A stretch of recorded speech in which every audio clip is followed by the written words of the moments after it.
ಇಂದ್ರಿಯ ಲೋಕದ ಅಧಿಪತಿ, ಕಲ್ಪನಾ ಲೋಕದ ಮಾಂತ್ರಿಕರು ಮತ್ತು ರಾಶಿಚಕ್ರದ ಕೊನೆಯ ರಾಶಿಯಾದ ಮೀನರಾಶಿಯವರೇ, ನಿಮ್ಮ ಕಣ್ಣುಗಳಲ್ಲಿ ನೂರಾರು ಕನಸುಗಳಿವೆ, ನಿಮ್ಮ ಮೌನದಲ್ಲಿ ಸಾವಿರಾರು ಉತ್ತರಗಳಿವೆ. ಮೀನರಾಶಿಯವರೆಂದರೆ ನೀರಿನಂತೆ ಹರಿಯುವವರು. ಎಂತಹ ಕಠಿಣ ಮನಸ್ಸನ್ನು ಪ್ರೀತಿಯಿಂದ ಗೆಲ್ಲಬಲ್ಲ ಅದ್ಭುತ ಮಾಂತ್ರಿಕರು ನೀವು. ಜಗತ್ತು ನಿಮ್ಮನ್ನು ಮುಗ್ಧರು ಎಂದು ಭಾವಿಸಿರಬಹುದು, ಆದರೆ ನೆನಪಿರಲಿ, ಆಳವಾಗಿರುವ ಸಮುದ್ರ ಎಷ್ಟು ಶಾಂತವೋ ಅಷ್ಟೇ ನಿಗೂಢ ಕೂಡ. ಕಳೆದ ಕೆಲವು ವರ್ಷಗಳಿಂದ ನೀವು ಅನುಭವಿಸಿದ 7 ಶನಿಯ ಅಗ್ನಿ ಪರೀಕ್ಷೆ, ಪ್ರೀತಿ ಪಾತ್ರರಿಂದ ದೂರಾದ ನೋವು ಮತ್ತು ನಿಮ್ಮ ನಂಬಿಕೆಗೆ ಸಿಗದ ಬೆಲೆಗೆ ಈ 2026ರ ಜನವರಿ ತಿಂಗಳು ಸಾಕ್ಷಾತ್ ಈಶ್ವರನೇ ಬರೆಯಲಿರುವ ಅದೃಷ್ಟದ ಹೊಸ ಅಧ್ಯಾಯ. ಇದು ಕೇವಲ ಹೊಸ ವರ್ಷದ ಆರಂಭವಲ್ಲ, ಇದು ಮೀನರಾಶಿಯವರ ಬದುಕಿನಲ್ಲಿ ಕತ್ತಲೆಸೆದು ಬೆಳಕು ಮೂಡುವ ಮಹಾಪರ್ವಕಾಲ. ನಿಮ್ಮ ಈ ಅಂತಃಪ್ರಜ್ಞೆಯೇ ನಿಮಗೆ ದಾರಿದೀಪವಾಗಲಿದೆಯಾ, ಅಥವಾ ನಿಮ್ಮ ಅತಿಯಾದ ದಯಾಭಾವವೇ ಶತ್ರುಗಳಿಗೆ ಆಹಾರವಾಗಲಿದೆಯಾ ಎನ್ನುವ ರಹಸ್ಯವನ್ನು ಈ ತಿಂಗಳ ಗ್ರಹಗಳ ಗತಿ ನಿರ್ಧರಿಸಲಿದೆ. ನಮಸ್ತೆ ಪ್ರಿಯ ವೀಕ್ಷಕರೇ, ನಾನು ನಿಮ್ಮ ಪಂಡಿತ್ ಭವಾನಿ ಶಂಕರ್ ಗುರೂಜಿ. ಎಲ್ಲರಿಗೂ ಸಹ ನಮ್ಮ ಜ್ಯೋತಿಷ್ಯ ದಾರಿದೀಪ ಯೂಟ್ಯೂಬ್ ಚಾನೆಲ್ಗೆ ಆತ್ಮೀಯ ಸ್ವಾಗತ. ಯಾರು ಮೊದಲ ಬಾರಿಗೆ ನಮ್ಮ ಚಾನೆಲ್ ಅನ್ನು ನೋಡ್ತಾ ಇದ್ದೀರಾ, ಪ್ರತಿಯೊಬ್ಬರೂ ಸಹ ಈ ಕೂಡಲೇ ಚಾನೆಲ್ ಅನ್ನು ಸಬ್ಸ್ಕ್ರೈಬ್ ಮಾಡಿ. ವೀಕ್ಷಕರೇ, ಈ ತಿಂಗಳ ಭವಿಷ್ಯದ ಬಗ್ಗೆ ಅತ್ಯಂತ ಸವಿಸ್ತಾರವಾಗಿ ತಿಳಿಯುವ ಮುನ್ನ ನಿಮ್ಮ ಜೀವನದ ಎಲ್ಲ ಮಾನಸಿಕ ವೇದನೆಗಳು ದೂರವಾಗಿ ಸಾಕ್ಷಾತ್ ದಕ್ಷಿಣಾಮೂರ್ತಿ ಮತ್ತು ವೆಂಕಟೇಶ್ವರ ಸ್ವಾಮಿಯ ಅನುಗ್ರಹ ನಿಮ್ಮ ಮೇಲಿರಲು ಈ ಕೂಡಲೇ ಕಾಮೆಂಟ್ ಬಾಕ್ಸ್ ನಲ್ಲಿ ಓಂ ನಮೋ ನಾರಾಯಣಾಯ ಅಥವಾ ಜೈ ಗುರುದೇವ್ ಎಂದು ಬರೆಯಿರಿ. ನಿಮ್ಮ ಈ ಒಂದು ಶ್ರದ್ಧೆಯ ನುಡಿ ನಿಮ್ಮ ಅದೃಷ್ಟದ ಬಾಗಿಲನ್ನು ತೆರೆಯಲಿದೆ. ಆದರೆ ಮೀನರಾಶಿಯವರೇ, ಈ ಪ್ರಗತಿಯ ಹಾದಿಯಲ್ಲೇ ಒಂದು ಬೆಚ್ಚಿ ಬೀಳಿಸುವ ಸವಾಲು ನಿಮ್ಮ ನಿದ್ದೆಗಿಡಿಸಲಿದೆ.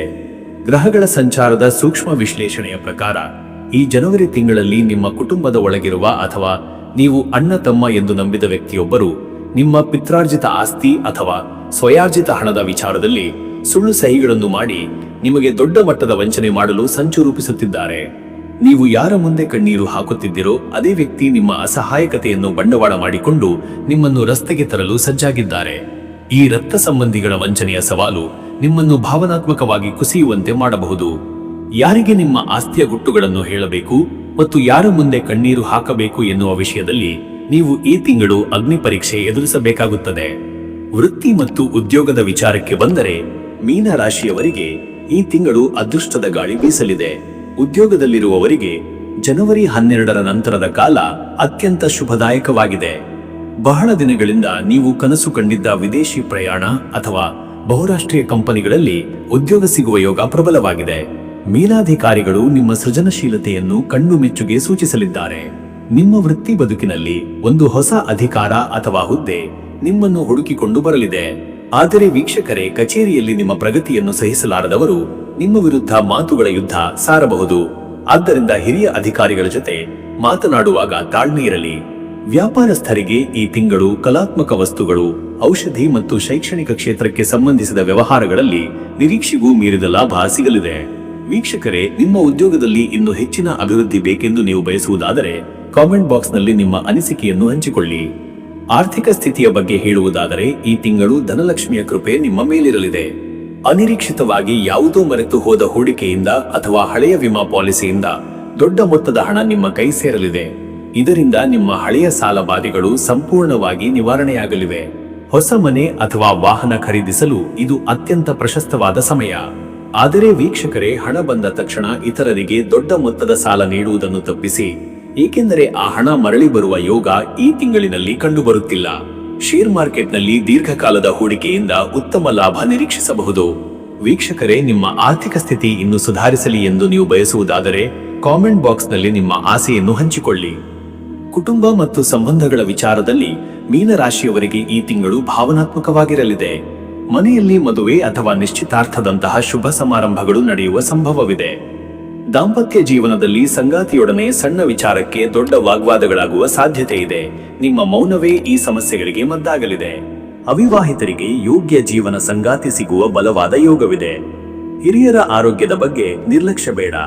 ವಿಶೇಷವಾಗಿ ತಾಯಿಯವರ ಆರೋಗ್ಯಕ್ಕಾಗಿ ಅನಿರೀಕ್ಷಿತವಾಗಿ ಆಸ್ಪತ್ರೆಗೆ ಅಲೆಯುವ ಸಂದರ್ಭ ಎದುರಾಗಬಹುದು. ಮಕ್ಕಳ ವಿದ್ಯಾಭ್ಯಾಸದಲ್ಲಿ ಪ್ರಗತಿ ಕಂಡುಬರಲಿದ್ದು ಅವರು ಪಡೆಯುವ ಸಾಧನೆ ನಿಮಗೆ ನೆಮ್ಮದಿ ನೀಡಲಿದೆ. ಆರೋಗ್ಯದ ದೃಷ್ಟಿಯಿಂದ ಈ ತಿಂಗಳು ನೀವು ಪಾದಗಳ ನೋವು ಮತ್ತು ರೋಗ ನಿರೋಧಕ ಶಕ್ತಿಯ ಕೊರತೆಯ ಬಗ್ಗೆ ಜಾಗೃತೆ ವಹಿಸಬೇಕು. ಹವಾಮಾನ ಬದಲಾವಣೆಯಿಂದಾಗಿ ಶೀತ, ಕೆಮ್ಮು ಅಥವಾ ಅಸ್ತಮಾದಂತಹ ಸಮಸ್ಯೆಗಳು ಕಾಡಬಹುದು. ಅತಿಯಾದ ಮಾನಸಿಕ ಒತ್ತಡವು ನಿಮ್ಮ ನಿದ್ರೆಯ ಮೇಲೆ ಪರಿಣಾಮ ಬೀರಬಹುದು. ಆದ್ದರಿಂದ ಪ್ರತಿದಿನ ಯೋಗ ಅಥವಾ ಧ್ಯಾನ ಮಾಡುವುದು ಅತ್ಯಗತ್ಯ. ಹೊರಗಿನ ಆಹಾರ ಸೇವನೆಯಿಂದ ದೂರವಿರಿ. ವಾಹನ ಚಾಲನೆ ಮಾಡುವಾಗ ಅತೀವ ಎಚ್ಚರಿಕೆ ಇರಲಿ. ಅದರಲ್ಲೂ ರಾತ್ರಿ ವೇಳೆ ಸಂಚಾರ ಮಾಡುವಾಗ ಗ್ರಹಗಳ ಸಂಚಾರವು ಸಣ್ಣ ಪುಟ್ಟ ಅಪಾಯದ ಸೂಚನೆ ನೀಡುತ್ತಿದೆ. ಈಗ ನಿಮ್ಮ ಮುಂದೆ ಇರುವ ಆ ಆಪ್ತರ ವಂಚನೆಯ ಸವಾಲಿಗೆ ಪರಿಹಾರ ಏನು ಎನ್ನುವುದನ್ನು ತಿಳಿಯೋಣ. ವೀಕ್ಷಕರೇ, ಈ ನಕಾರಾತ್ಮಕ ಶಕ್ತಿ ಮತ್ತು ವಂಚನೆಯಿಂದ ಪಾರಾಗಲು ಈ ತಿಂಗಳ ಪ್ರತಿ ಗುರುವಾರದಂದು ದತ್ತಾತ್ರೇಯ ಅಥವಾ ರಾಘವೇಂದ್ರ ಸ್ವಾಮಿಗಳ ಮಠಕ್ಕೆ ಭೇಟಿ ನೀಡಿ ಹಳದಿ ಹೂವುಗಳಿಂದ ಪೂಜೆ ಮಾಡಿಸಿ. ಪ್ರತಿದಿನ ಬೆಳಗ್ಗೆ ವಿಷ್ಣು ಸಹಸ್ರನಾಮ ಅಥವಾ ಗುರು ಕವಚವನ್ನು ಪಠಿಸಿ. ಬಡವರಿಗೆ ಅಥವಾ ವಿಕಲಚೇತನರಿಗೆ ಅನ್ನದಾನ ಮಾಡುವುದರಿಂದ ನಿಮ್ಮ ಜಾತಕದ ದೋಷ ನಿವಾರಣೆಯಾಗಿ ನಿಮಗೆ ಮೋಸ ಮಾಡುವವರ ಮುಖವಾಡ ಕಳಚುತ್ತದೆ. ಇದು ನಿಮ್ಮ ಸುತ್ತ ಒಂದು ದೈವಿಕ ರಕ್ಷಣಾ ಕವಚವನ್ನು ನಿರ್ಮಿಸಿ ನಿಮಗೆ ಜಯ ತಂದುಕೊಡುತ್ತದೆ. ವೀಕ್ಷಕರೇ, ಈ ಮಾಹಿತಿ ನಿಮಗೆ ನಿಜಕ್ಕೂ ರೋಮಾಂಚನಕಾರಿ ಮತ್ತು ಉಪಯುಕ್ತ ಎನಿಸಿದ್ದರೆ ದಯವಿಟ್ಟು ವಿಡಿಯೋವನ್ನು ಲೈಕ್ ಮಾಡಿ. ನಿಮ್ಮ ಮೀನರಾಶಿಯ ಸ್ನೇಹಿತರಿಗೆ ಈ ವಿಡಿಯೋ ಶೇರ್ ಮಾಡಿ, ಅವರಿಗೂ ಜಾಗೃತರಾಗಲು ಸಹಾಯ ಮಾಡಿ. ಮರೆಯದೆ ನಮ್ಮ ಚಾನೆಲ್ ಸಬ್ಸ್ಕ್ರೈಬ್ ಮಾಡುವ ಮೂಲಕ ನಮಗೆ ಬೆಂಬಲ ನೀಡಿ. ಆ ಭಗವಂತನ ಕೃಪೆ ನಿಮ್ಮ ಮೇಲೆ ಸದಾ ಇರಲಿ. ನಮಸ್ಕಾರ.